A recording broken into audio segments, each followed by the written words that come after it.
Few rulers in history have cast a shadow as long and as complicated as King Henry VIII, a monarch whose very image has become iconic: towering stature, glittering jewels, a glare that could command both fear and obedience. He is remembered for tearing England away from Rome, for 6 turbulent marriages, and for ruling with a mixture of unshakable ambition and raw force. Yet the pageantry and political drama tell only part of the tale. Behind the velvet curtains and oil-painted grandeur was a man plagued by constant pain, profound insecurities, and a wound, both literal and symbolic, that would never heal. That story begins with a violent crash in 1536, a single instant that altered not just the course of his life, but the trajectory of a nation. In the early years of his reign, Henry was the embodiment of the Renaissance ideal. Tall, athletic, broad-chested, and full of vitality, he was as skilled in sport as he was in music and diplomacy. He excelled in jousting tournaments, hunted with unmatched skill, and composed songs that would be sung in noble halls. His court was a beacon of sophistication and artistry, attracting scholars, musicians, and ambassadors from across Europe. To foreign eyes, he seemed unstoppable, a prince of culture and a warrior in equal measure. Yet beneath that cultivated brilliance lay a pressing anxiety, the desperate need for a legitimate male heir to secure the Tudor line. This desire would drive decisions that reshaped the kingdom, none more controversial than his split from the Catholic Church in order to marry Anne Boleyn. In those years, Henry's image was meticulously cultivated. Artists painted him not merely as a ruler, but as a living emblem of divine authority: shoulders squared, eyes fixed forward, legs planted wide as if to declare dominion over all within sight. Such portraits were not simply vanity, they were political tools, reinforcing the idea that the king's strength was England's strength. Behind the scenes, however, courtiers knew that the weight of producing a male heir haunted him, feeding both his determination and his capacity for ruthless action. But the energy that had powered those decisions began to drain on that fateful day in January 1536. During a joust with Sir Henry Norris, Henry, clad head to toe in heavy armor, was hurled from his horse, only to have the animal crash down upon him. The impact was catastrophic. He lay unconscious for hours, the court certain the king was at death's door. And, pregnant at the time, was devastated. Within days, she miscarried a male child, an event that, in the merciless logic of Tudor politics, stripped her of her greatest political advantage. Before the year was out, she would be accused, condemned, and executed. Some chroniclers of the time claimed that the king was never the same after that fall.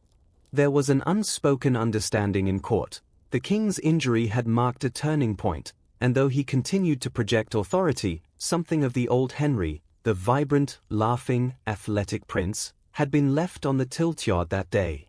The accident marked the beginning of Henry's long descent. His injuries, particularly to his legs, never properly healed.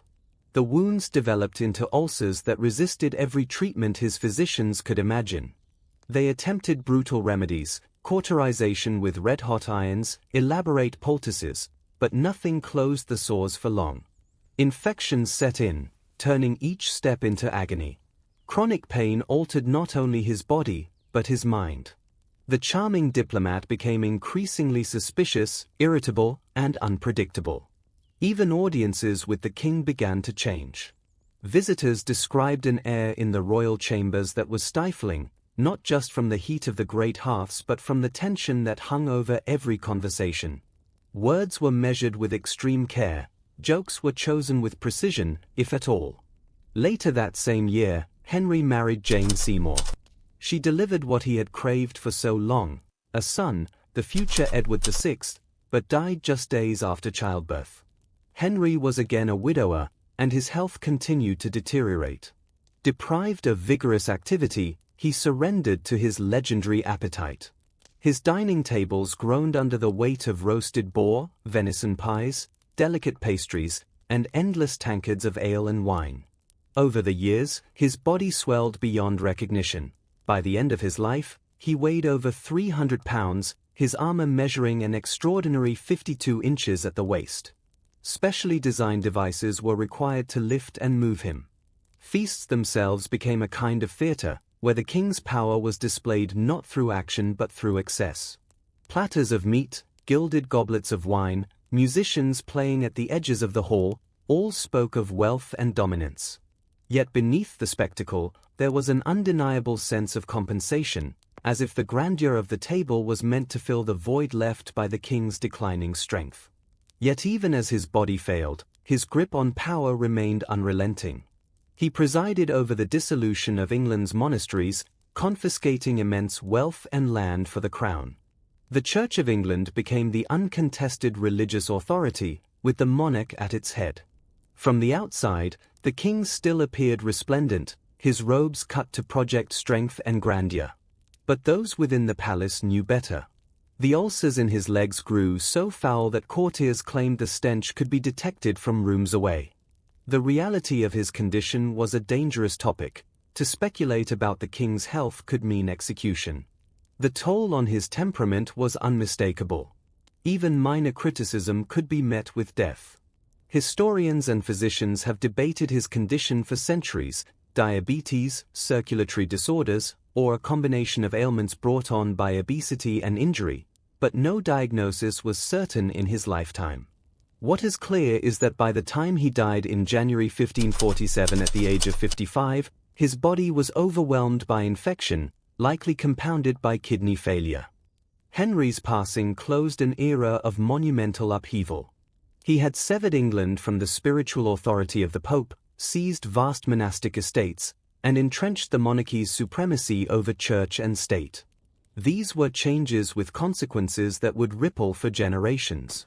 His three children, Edward VI, Mary I, and Elizabeth I, each inherited not only the crown but also the storm he had created.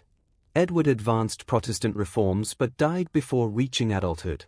Mary, fiercely Catholic, attempted to reverse her father's work, earning infamy as Bloody Mary for the persecution of Protestants. Elizabeth, the daughter of Anne Boleyn, would guide the kingdom into a celebrated era of exploration, cultural flourishing, and relative religious stability. The England Henry left behind was, in many ways, unrecognizable from the one he had inherited. The break with Rome had not only altered the country's religious alignment but had redefined its sense of identity. A new generation of nobles held lands once belonging to monasteries, merchants thrived on opportunities created by shifting alliances, and the very language of loyalty had been rewritten to place the crown above all other authorities.